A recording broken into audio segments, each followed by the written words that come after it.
Hello everyone. This lesson will explain to everyone Introduction to Huawei Data Center Network Element Router products. First, we start with the preface section. Get to know more about it, about Network Element Routers. A simple introduction to it, then the Network Element Router, it is abbreviated as N1, it is NetEngine. So, this series of routers, it is a high-end network product launched by Huawei, mainly used in various large-scale IP enterprise network, IP backbone network, IP bearer network, and IP metropolitan area network. So this is our simple overview of the Network Element series routers. Provide a simple introduction. At the same time, in order for everyone to understand Huawei Network Element Router, have a comprehensive understanding. After completing this course, specially added for everyone. Introduction to the Huawei NetEngine 20E-X6 product. So, this is the router of X6.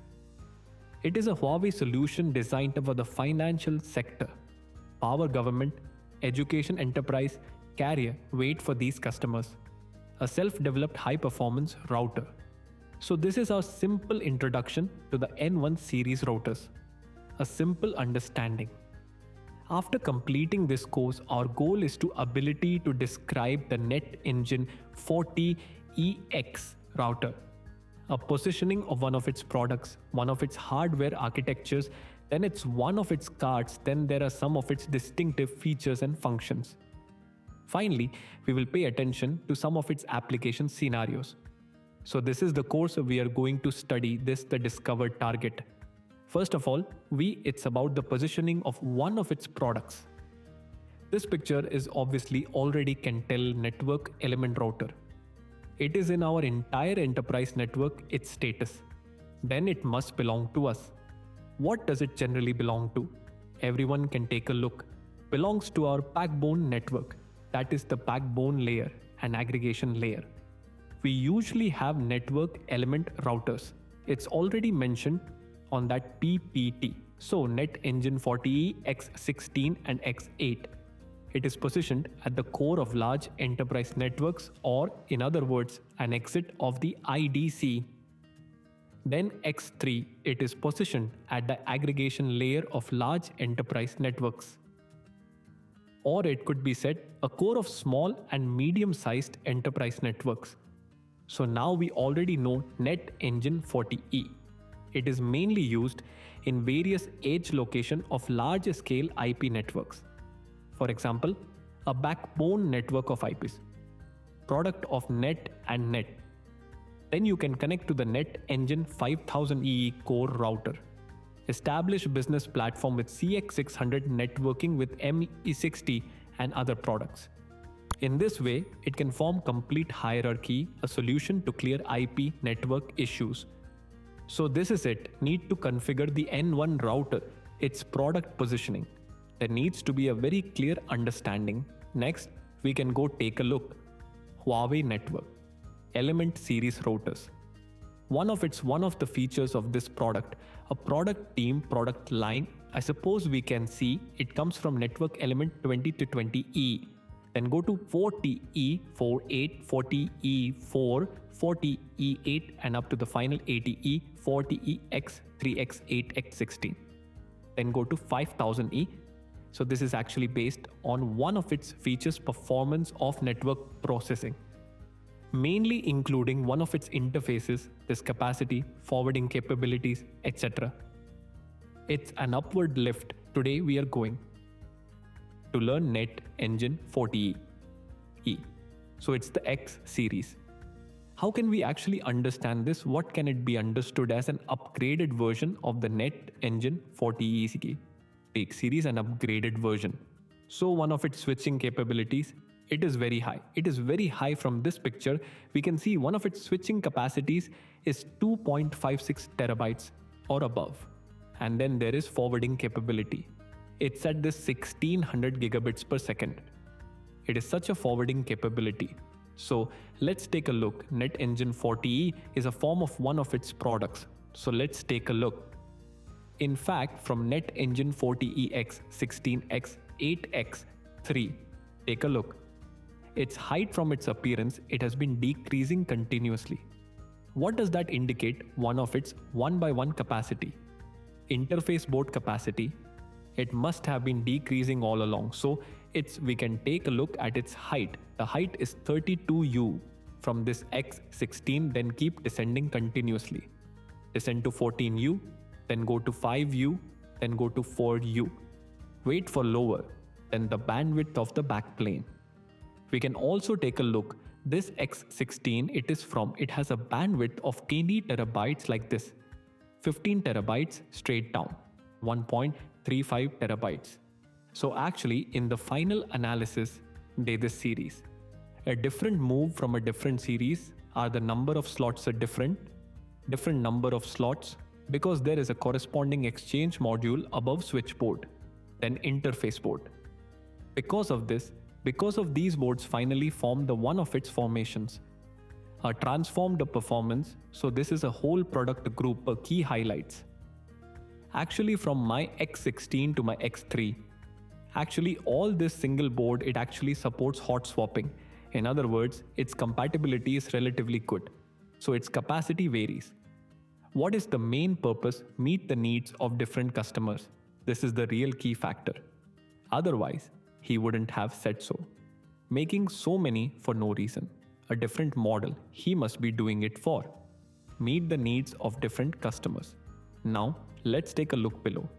One of his hardware architectures, an architecture of hardware. So, let's take a look.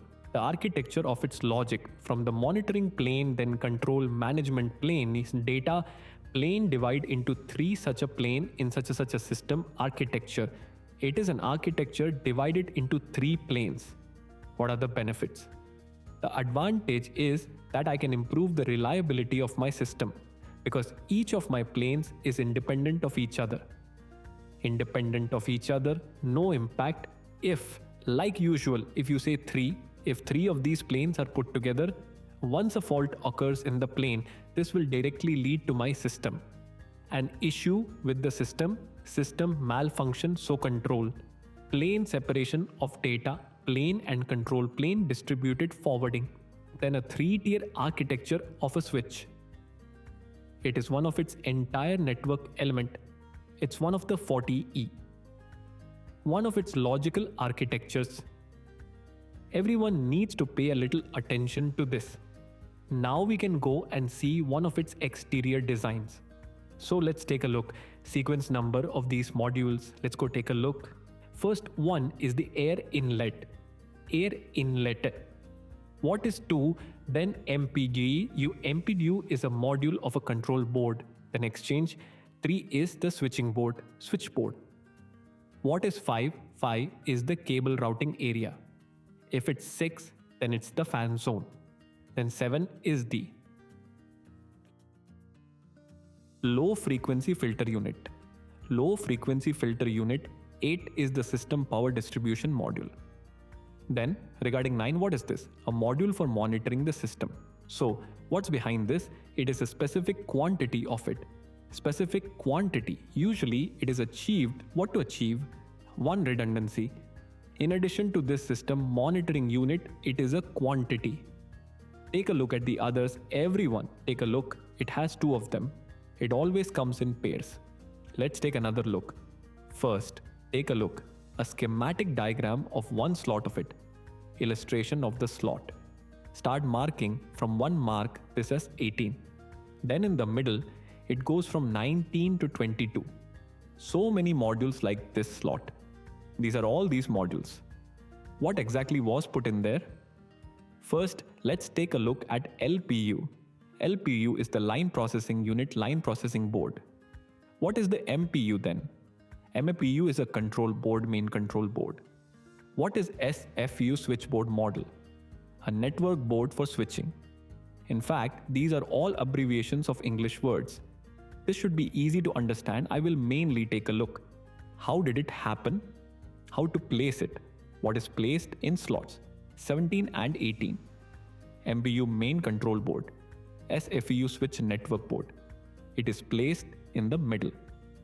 MPU, it is a 1-to-1 backup. Probably 2 main control boards. What are 19 to 22? Then 3 plus 1 backup. It is a 3 plus 1 backup SFU switch network port. Everyone needs to draw a complete schematic diagram of it. Remember the diagram of the slot. Then let's take another look. It's physical architecture. So it is based on what we just discussed. The architecture of this logic. It also describes the physical architecture. Also drawn out switching network port. Actually, it is NetEngine 40EX16 one unit of its exchange processing. What does it carry? Actually, it's over here. It carries the data exchange of the entire system business. It adopts a non-blocking switching network. What is the maximum it can achieve? How much can be achieved? 3 switching units can achieve 640G, such a transmission rate. The whole machining can achieve 2.56 terabytes. Achieving a transmission rate of 2.56 terabytes. So this is very big, very large. That is to say, one of its characteristics. Actually, it has already been summarized. Large capacity non-blocking, high-speed, reliable, fully satisfied mine. Each need this 40G switch with such a capability. So let's take a look. It's about the channel. Each switching network can be for each LPU.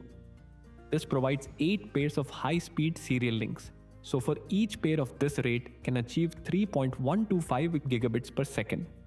That is to say, one of its rates is very high. The switching speed is very high. 4 switching units, redundancy, sharing. After the switch network version fails, automatically switch to another network. So this is the version with 4 exchange networks. He just mentioned what kind of redundancy method it is. It's a burden sharing of 3 plus 1. Sharing the burden of 3 plus 1, then quickly switch the capability. 4 exchange this processing unit simultaneously share the processing capacity of business data. When a switching processing unit is damaged or when a replacement is needed, the other 3 switching units will automatically share the load.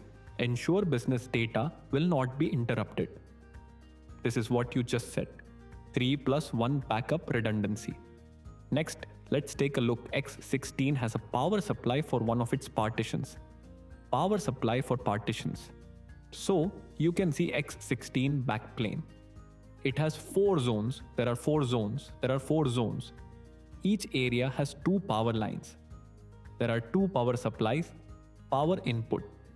So on the single board and this on the single board, when I do this merge, again perform cascading recording on the board, the NetEngine 40EX16 system. It supports both direct current. It also supports alternating current. Supports direct current. Also supports alternating current. When powered by direct current, insert the PEM module at the back. Using 8 PEM modules of 70A each. It supports PEM. It supports 4 plus 4. It is a backup of 4 plus 4. So the specific power supply solution, that's how it is. It provides power to the 2 boards. It is negative 48 volts. The power supply is consolidated on the single board. 2 power supply paths for the fan. It is a negative 48 volts power supply. Then go through the filter box after low frequency filtering to the inside of the fan. The aggregation is done inside the fan. This is related to that just now that was recorded on the single port. It's a bit different than each line of direct current in the diagram, including this negative 48 volts. Each route includes negative 48 volts and RT N2 routes. Before the system's RTN accesses the line card, complete isolation, dual RTN. The merging is being done on the single board. So, this is X16, one of its partitions is powered. Then let's take another look in the DC scenario. It has X16 its own power supply system. We can take a look at the diagram to see.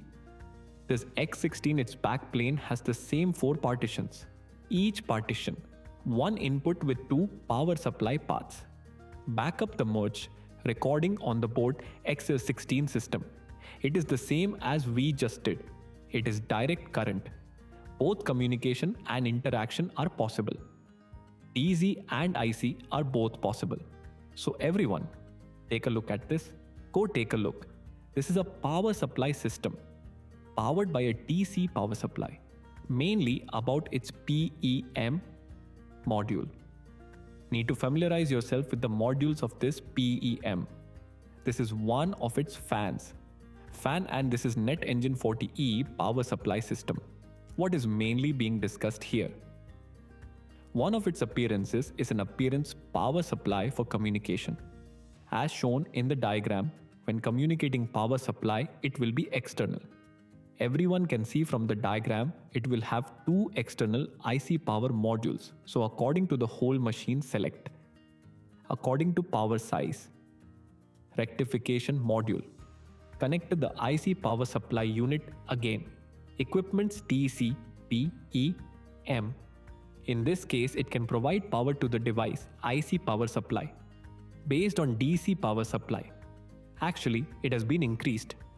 External IC power supply unit, so inserted input IC power supply, IC and DC respectively. It has such a module transformed. In this case, it can, what to do? Let me input this communication, become this direct current, then through external power supply, connect to the PEM on top of my chassis.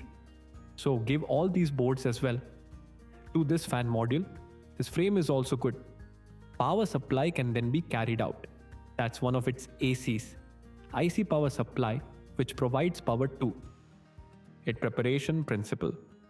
Let's take another look. NetEngine 40EX, its cooling flow design. Then the heat dissipation flow design. It's actually quite simple. Then it is divided into two frames, top and bottom. Two boxes, one above the other. Everyone can take a look.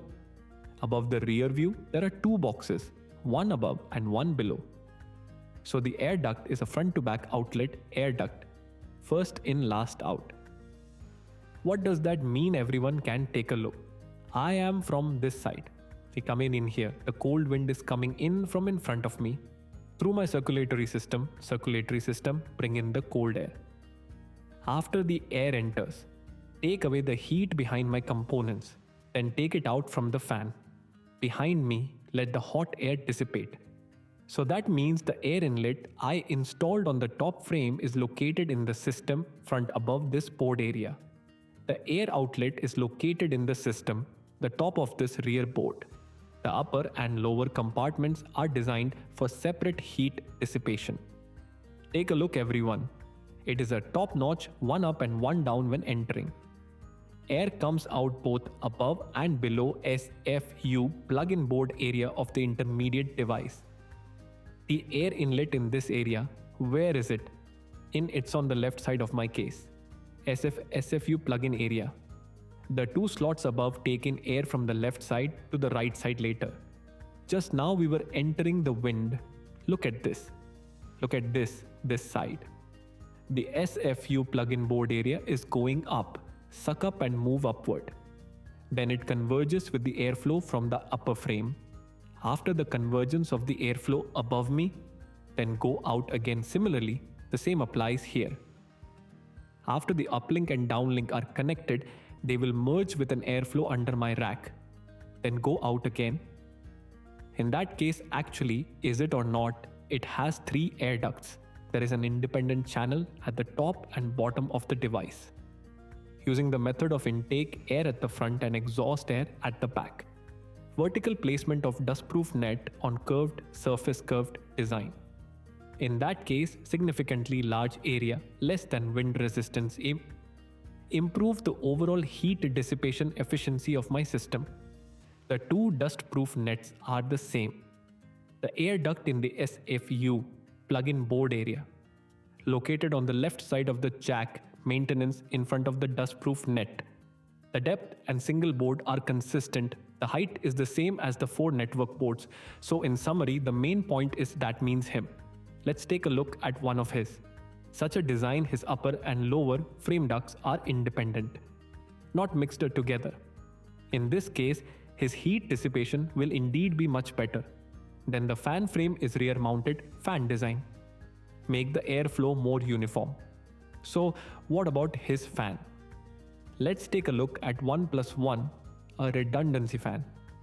The fan is also 2 plus 2, the sum of 2 plus 2. This redundant backup U-shaped air duct. Avoid being poisoned by this airflow. It is a very good heat dissipation design. Let's take another look at X8's exterior design, X8 exterior design. To put it directly, actually fundamentally, it's about what he lacks. Is he missing something? This is my switching module. The number of switch boards will also be reduced. The number of interface boards will also be slightly less. One of his, if the appearance is like this will result in its appearance becoming smaller.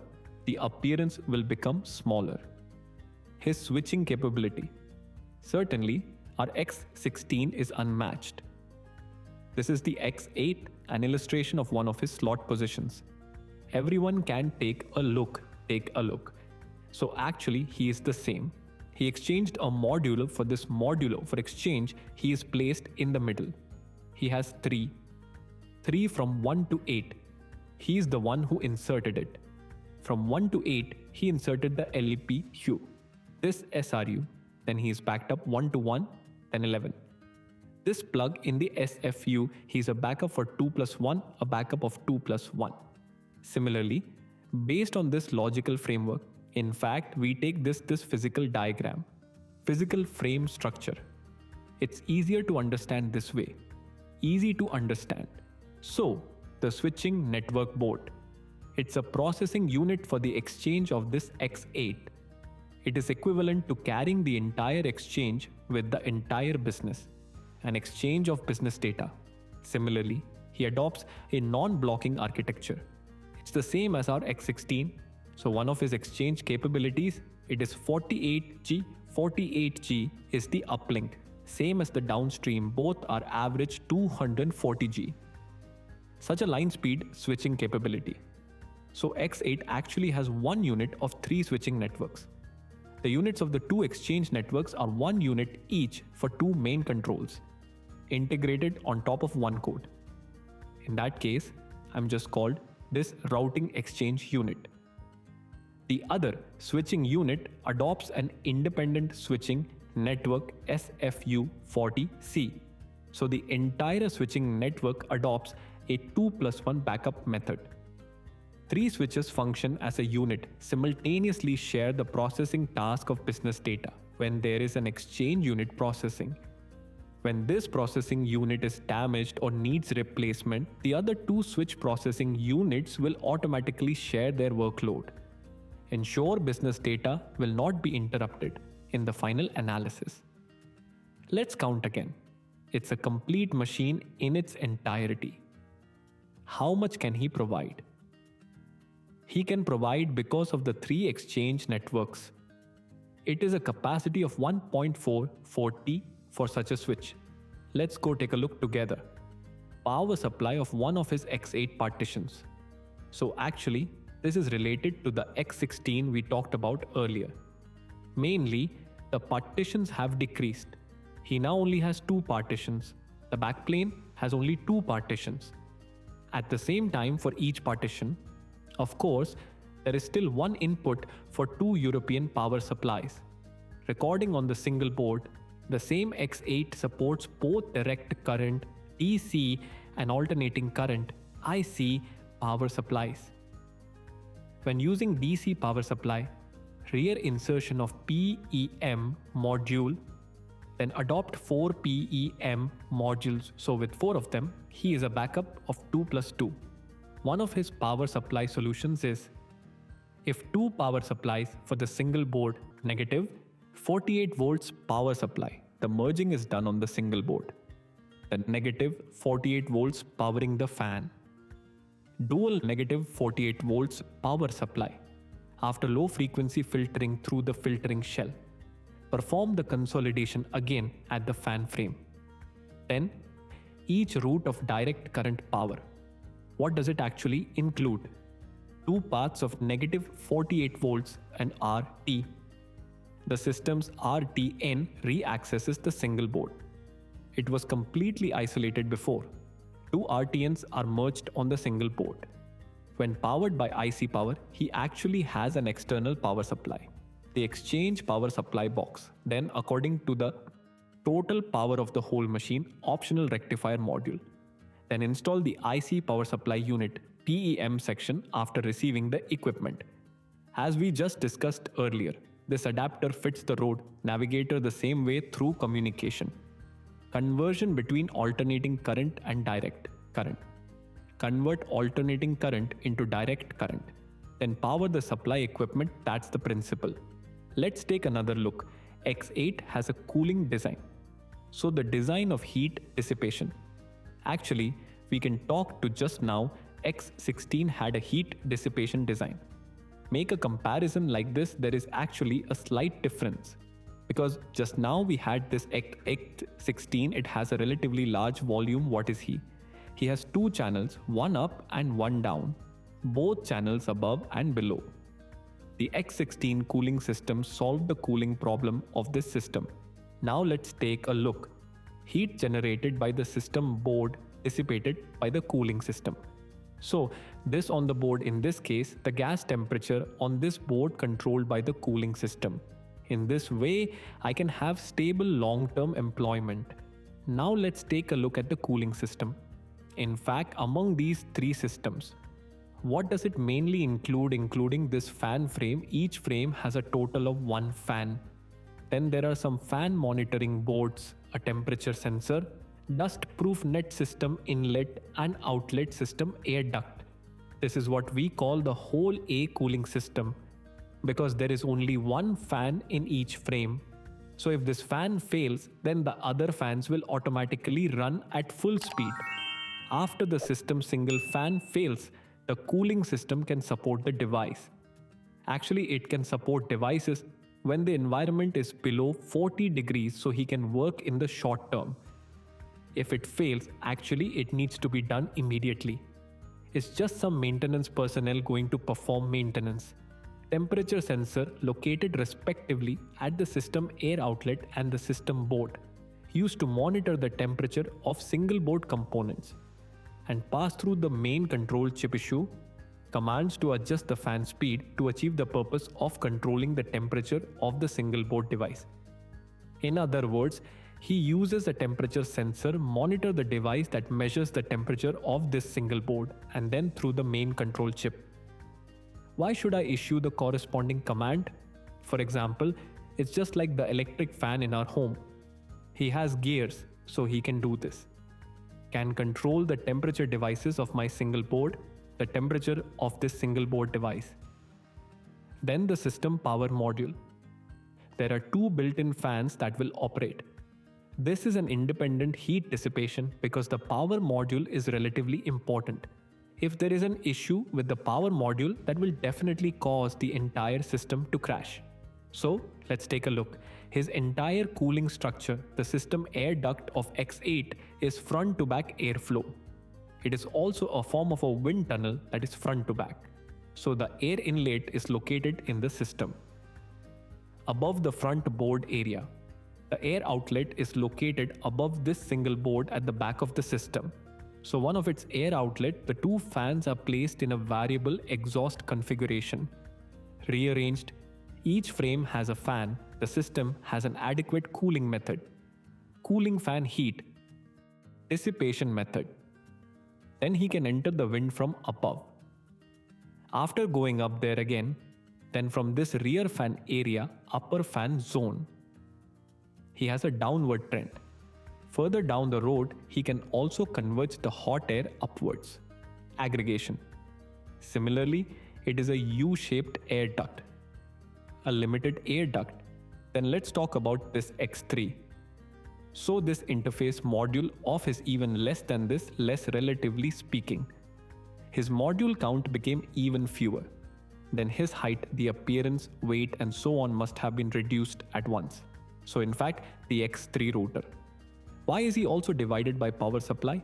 Actually, it is also divided into direct current and alternating current.